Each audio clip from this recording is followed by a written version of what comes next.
Well, good morning, good afternoon, everyone. I'm Elliot Kallen, CEO of Prosperity Financial Group, and welcome to another very exciting episode of Meet the Expert with Elliot Kallen. This is exciting. We're going to talk about wine. We're going to talk about mass consumer distribution. We're going to talk about meeting consumer news, what's in the market. We've got two very exciting people with us today, a brother and a sister, Jen and Zach Pelka. I get the wording right in there. And she's coming out of the Michelin world of food, wine. Zach is coming out of the operational side of the business and understands the mathematical side. So different people, if you want to reach them at the end, and we'll give you their information. But I want to welcome Jen and Zach for being here. Guys, thanks for being here. Thank you. Thanks for having us. Thank you for having us. Yeah, we're going to talk about canned wine. Don't get scared, everybody. You know me, I have 1,000 bottles of big red California Cabernet in my wine tasting room. So the idea of canned just gets the hair up on the back of my neck. But there's a market for it.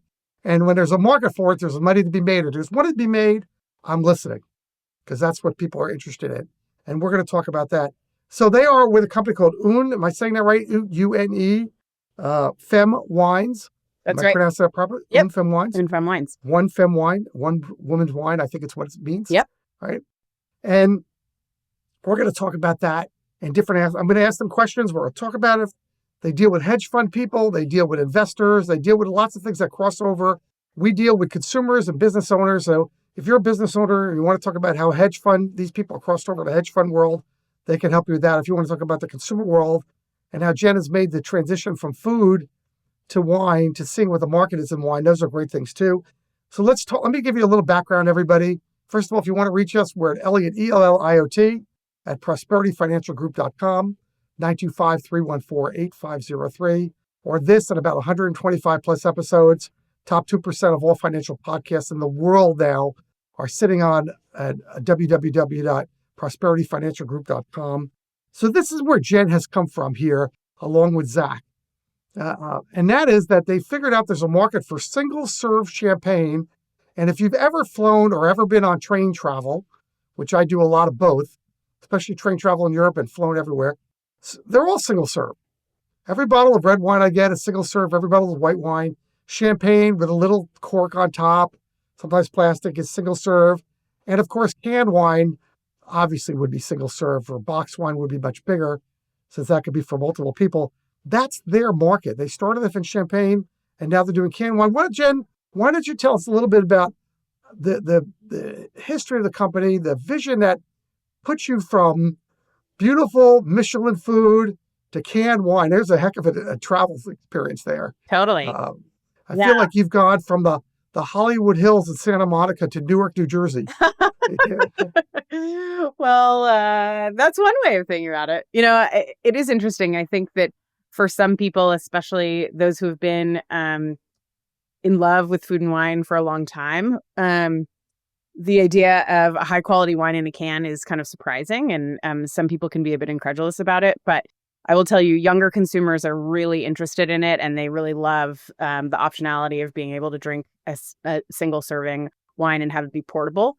So I did come very much from the fine dining world. My first jobs were working for some of the best restaurateurs and chefs in the country, specifically working for Daniel Boulou in New York at Restaurant Daniel. And I worked with him as his research assistant and in the kitchen. And that's where I really got exposed to fine wine and fine foods and really fell in love with champagne in particular. And I realized at the tender young age of 22 that I wanted to open a champagne bar one day. And about 15 years later, I did it.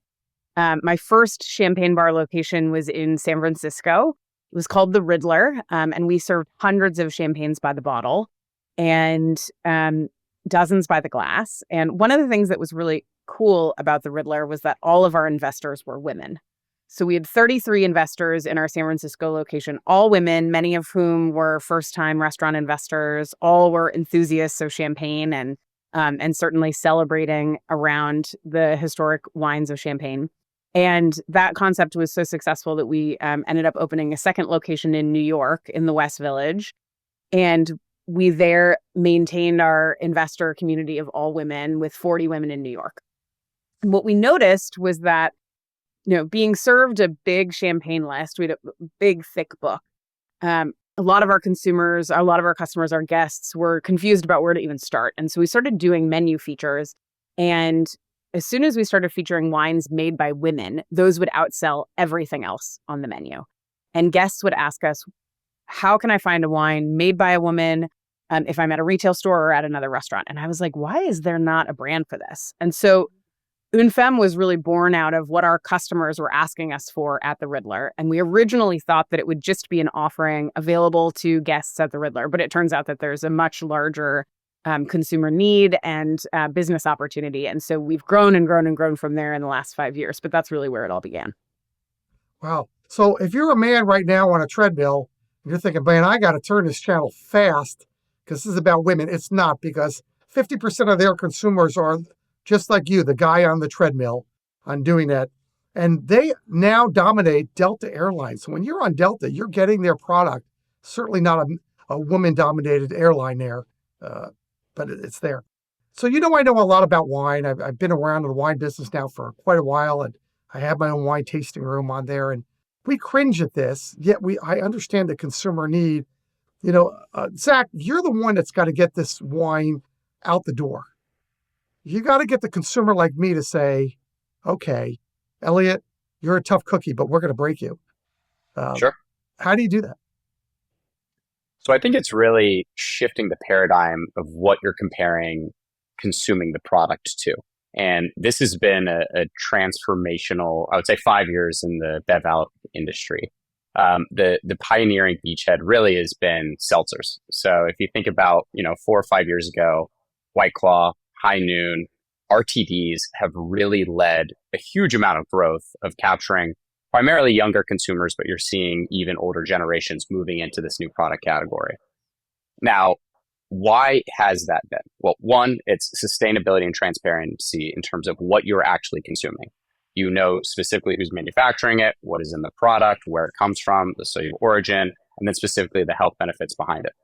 Now, on top of that, it's really the place that you are actually consuming this product. So we are not suggesting that Une Femme in a can is perfect in every single setting. If you're at a Michelin-starred restaurant, trust me, Jen and I come from that background. We are drinking the big red cabs just like you are. However, what happens when you're at the Chase Center and you're sitting there as a consumer, someone who loves wine, and your existing legacy options are, 10 different Anheuser-Busch beers, you then have a seltzer, and there's not really a wine option. That is where Une Femme has come in. We are capitalizing on this momentum of portability, single serve format, the ability to walk around and consume in really experiential based times where you are consuming. So we've seen a huge amount of our growth primarily on-prem. And so this is obviously different from the traditional way that most bev alc companies scale. We've seen somewhere around 70% of revenue historically goes off-prem for companies in our space. We're doing about 95% of our revenue on-premise, meaning you're consuming the product on the physical premises. So you can think airlines, venues, hotels, arenas, really experiential-based consumption. And so our tagline is pairs well with fun. Anywhere where you are consuming products, having fun, we are a natural alternative to seltzers or a natural alternative to beers, rather than trying to compare ourselves to a, $50 cab that's in a bottle that you've used to consuming growing up. Well, we'll forget that $50 price tag for a moment. But maybe add a 0 or 2. I actually was yelled at one day, twice now I've been yelled at this. I was on a golf course and, I started drinking wine when it was like $50, $60 a bottle for a nice cab. And then it was $80 for a big cab. And now today that $80 bottle is $350. Oh, yeah. And that $350 bottle is $1,200. And that $1,200 bottle is Screaming Eagles, $3,800. And Patrice is, $20,000. And some numbers are crazy on that. We're talking with Jen and Zach Pelka. They are brother and sister and brother. I get that right, sister and brother. They are in the wine and champagne business it's single serving. Delta Airlines is one of the bigger clients. They're one of the largest canned wine companies now in the country. We're going to talk about their values in a moment. It's a platform that originally started for women, but half the consumers are women, and half the consumers are men. Whatever it is, they're approaching all the consumer rate, and that's what every distribution company wants. Is they want their product to be balanced enough that they don't alienate any one group from doing that. Now, I could tell you, coming from the wine business, and I live just south of Napa, that there is a bereft supply of under 40-year-olds that are drinking wine right now. And it is having a major negative impact in the wine industry. So your gain and a beer gain is their loss. And so you are coming into a niche area that the wine industry is losing, but you're gaining. So that's a pretty cool thing to do. If you're a consumer, if you're a business owner and you're a consumer-based company, you should be thinking about that. How do I get into a market that's going down when these folks are going up? They may want to reach out to them at the end. That's exactly right, Elliot. So last year, overall, the wine industry was down. It depends on which article you read, which report you read, but something like 6 to 10% across the industry. This year, we're up 140%. And that's because we have really focused on that younger consumer who's interested in a single serve option. It's not always the case that this younger consumer wants to buy a whole bottle. And our style of wine is also light, bright, and refreshing, and is on the lower alcohol side of the spectrum. So I would say it's a more modern style that's really resonating with consumers like Zach and I, who really are in the target demographic of what we're going after. Oh, you're doing great. I mean, I could tell you that I know I'm a couple years older than you folks, but there used to be a brand called Bartles and James. Of course. I believe that was a Gallo product. Yes. And created by them because they didn't know what to do with their sparkling wines and their extra wine, and they came up with that. It was brilliant. Oh yeah. It was two old men in a commercial, Bartles and James having a discussion about wine. Neither one of them existed in real life. That was a marketing program, advertising. But boy, do they sell a lot of wine. And Gallo, if you want, you may hate the brand Gallo because you may just not like that style of wine, but you should look online at their numbers and their spreadsheets, and you may have a different respect for them than just the taste of wine there. Oh yeah, they are category leaders, that's for sure. And if you want to reach me, I'm at Elliot, ELLIOT, at prosperityfinancialgroup.com. And of course, the website for all of these and more is prosperityfinancialgroup.com. So let's talk about distribution for a moment, because so many of our people are getting caught up in tariff heaven or tariff hell, depending on what we're talking about right now. If you're bringing in cans, maybe they're coming from Canada, aluminum. If you're bringing in, of course, aluminum does have a flavor too. If you're bringing in cartons to package those cans in, they're coming in mostly from the Far East, mostly from China. These prices are going up exponentially. What's that going to do to product distribution? Yeah, I can speak to tariffs. So we're lucky enough that coming out of COVID, we basically pivoted our supply chain from more of a globally based supply chain to really being 100% domestic. So, from a core manufacturing perspective, everything that we are sourcing is coming from the United States, from the cans, the corrugate, wine, obviously manufacturing actually local in Napa. Now, obviously there's raw commodity price exposure. So for us, the biggest exposure that we see is aluminum. However, if you look at the imports of aluminum, around 45% of the aluminum in the US is actually being imported into the country. You assume about a 25% tariff increase. That cost to us really is not that dramatic. It's about a penny or two per can. So from our perspective, our cost of goods sold has not increased that much dramatically. So our margins are okay. But we know the bigger impact is really from our friends in Europe. So something like $5 billion of imported wines a year are coming from Europe. Champagne, Cava, Prosecco, really anything coming from Bordeaux or Burgundy. Those wines are obviously being marked up significantly. Now, where we see that impact is both at the European producer level and then the importer and distributor tier. So within the traditional alcohol market, there's a 3-tier system. We as a producer have to sell to a distributor. The distributor then has to sell to an account like a Marriott, a Delta, a Target, wherever you're actually buying the wine. So if that distributor's business has been driven by imported wines, and those wines are now expensive to consumers, their businesses are really struggling. And so as a result, we are seeing the distributors having a huge amount of negative impact on the backs of the specific wine and alcohol market, as Jen mentioned previously, has been declining for the past 3 years. It's leading to a substantial transition in the market overall. It's leading to SKU rationalization. Brands are being cut left and right. You're seeing majority of staffing changes from the RNDCs, Southerns, the big players in the distributor tier. And then you're also seeing that pressure pushing all the way to sort of Wall Street expectations for Targets, Costco's, the consumer retailers are having a huge amount of pressure as well because they're having inflationary pressure at the distributor level. And then consumers, what happens when all of a sudden everything is more expensive? They're spending less. So it's created this perfect storm at the market level that is really impacting a lot of the competitors. Luckily, from the cost side, we as a domestic winery are currently fairly isolated, but the broader industry impact is clearly going to be quite dramatic if something doesn't change here in the next 30 to 60 days. I'm sure everybody would agree with you on that. Jen, you've had to raise a lot of money to get this business off the ground. I mean, if anybody's ever started the business, it doesn't happen by itself. So how was that done? Yeah, it's a great question. We as a team are really focused on building great investor relations. It's something we really prioritize and something I always advise other founders to do. So we run pretty tight processes when we're doing our fundraises. And in advance of those, we send monthly investor updates to our whole investor community. But the way that it really starts for us always really comes back to our community of consumers, of people who we know are huge brand advocates.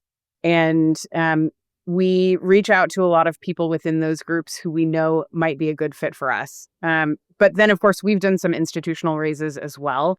We did our Series A in 2022 with a private equity firm, and we ran that process as we would any other business process by putting together, a spreadsheet of all potential leads and putting together a really great deck and set of proposals in terms of what we thought the business was going to look like over the next few years, really what our vision and our strategy is, a review of all of our key milestones that we'd already achieved, and then went out and pitched, dozens of firms until we found the right one. I would say we always have our ear to the ground in terms of private equity, VC, and family offices that are interested in our category. And we're always, working to build those relationships. But at the end of the day, the businesses that get funded are ones that have founders that continue to push through the challenges, who are constantly learning and evolving and pivoting, and who also, frankly, have been able to show commercial success for their products. And so did you hire day one an investment banker? No, we've never worked with an investment banker, actually. We talk to bankers all the time. Well, we've hired private equity guys. Yes. Yeah. They invested in us. Yeah. Yes. So we have a private equity team that invested in us, but we've never worked with investment bankers in terms of structuring a deal on the deal side. So if we look at where this is going, and we're talking again with Jen and Zach Pelka, who own Une Femme Wines in Sonoma, right? In Sonoma, yeah. In Sonoma. If we talk about where this is going over the next 5 years, is the goal to sell out to Gallo? Well, if Gallo shows up with a check that's the right size, then we certainly would be interested. I wouldn't say that we're building this business to sell, though. I think that for us, we're having such a great time building this company. Our goal is to become the number one canned wine company in the United States. We know we're in the top 3 already, just a few years into it, with some players that are a lot older than us. And our plan is to run this company until we don't want to run it anymore. But we're having a tremendous amount of fun. Zach, do you agree? Yeah, I mean, I think with anything, it's the market's going to tell us where to go. And right now, when we're growing 140% year over year, a giant addressable market that we can continue to go after. The majority of our consumer base is in a younger demographic that is only going to become more valuable, accrue more wealth, and really is going to grow up consuming our products. There's a huge amount of lifetime value that's built in with our consumer base. And I can say I came from the finance world. Running a wine business is about as fun of a lifestyle as you can be in. And so while we are leading to a huge amount of, financial growth, it's also a really exciting opportunity to be running a business, with my sister in the wine space, in a category that's expanding. I would say that we have a lot of really exciting ambitions beyond where we are today. We've looked at everything from actual physical wineries that we're building out in Napa or Sonoma to thinking about product line extensions. Obviously, you could think about different areas that we could go into. There's lifestyle. There's a lot of really interesting things that we could continue to parlay with the Une Femme brand. And so I would say we like to think about it from a year-to-year basis, really heads down on execution, focused on growth, remaining lean, throwing as much profit as possible within the business, which then gives us optionality to have the highest return on invested capital with the cash that we ultimately bring back into the business. So we like to think in 1 to 3 year plans, but our goal is definitely to create a really long-standing generational brand that will stand the test of time, hopefully beyond Jen and I. Well, it's pretty exciting what you're doing. I'm up at Sonoma all the time. I live in Lafayette, California. So it's rare for me to be talking to anybody from California here. Yeah. And I've got, like I said, 1,000 bottle wine tasting room. I've got maybe 25 bottles of champagne in my refrigerator in the garage, a lot of JCB and Domaine Carneros, Domaine Carneros. A lot of what I think is a little bit better than normal champagne in there. And I'm not a great champagne guy. And I keep wondering, can I just give it all away? And maybe I should just You can put it in send my it our car way. and bring it up to you guys. I'm sorry? You can send it our way. We're happy to drink it for you. I need to make some room in my garage fridge and time to have some inventory turnover here. Totally. Totally. There's a good secondary market out there for it. We'll have to figure it out offline. That would be great. Since I don't live that far from you and we're up in a dry. Where are you in Sonoma? I'm up in the Dry Creek section all the time. We just spent the weekend great. there. Yeah, we're actually just south of the square. So we're in the town of Sonoma. And it's an incredible community here. We have so many friends who are in the winemaking industry, friends who are in the restaurant industry, artists, creatives, farmers, bread bakers. I mean, it's a pretty diverse community of people, but people who really love being outdoors, being in the sun, eating well and drinking well. It's not about. Well, you're talking about music to my ears because we love the idea of leisure and wine and travel and great food. And man, you've got it all. So we're talking with Jen and Zach Pelka. How do people reach you? Yeah, they can find us on Instagram at Une Femme Wines. They can find us on LinkedIn at Jen Pelka or Zach Pelka. And of course, they can find us on our website at www.unefemmewines.com. And if you're looking to shop the wines, you can either order them directly through our website or we have a store finder on the website as well. All right. That's how you reach them, everybody. This has been great. I want to thank you both for being on here. Thank you. And so Thank you. Thank you. If you're looking for a company, first they're centered around women, but their consumer base is 50-50. So I don't want people to mistake that at all. Right. But they have a great great story to tell. They have a great platform out there. They're filling a niche. They're filling a need that has been going down at the consumer level for the wine industry that nobody's really filled that I've talked to. And they're doing it with canned wine and champagne in a bottle. They've got Delta Airlines. You're going to see them around town, everybody. Might as well get used to it. Look at that bottle because you're going to see that when people want to have a single serving bottle of wine and they're not willing to go to the big cork, and they really don't care about the big cork bottle. They care about something that's drinkable right now and the right temperature, right flavor. Une Femme Wines is one of those companies out there. So thank you so much. Awesome. Thank you. Thank you. Great day, everybody. We'll see you again. www.prosperityfinancialgroup.com. Thanks for being part of Meet the Expert with Elliot Kallen.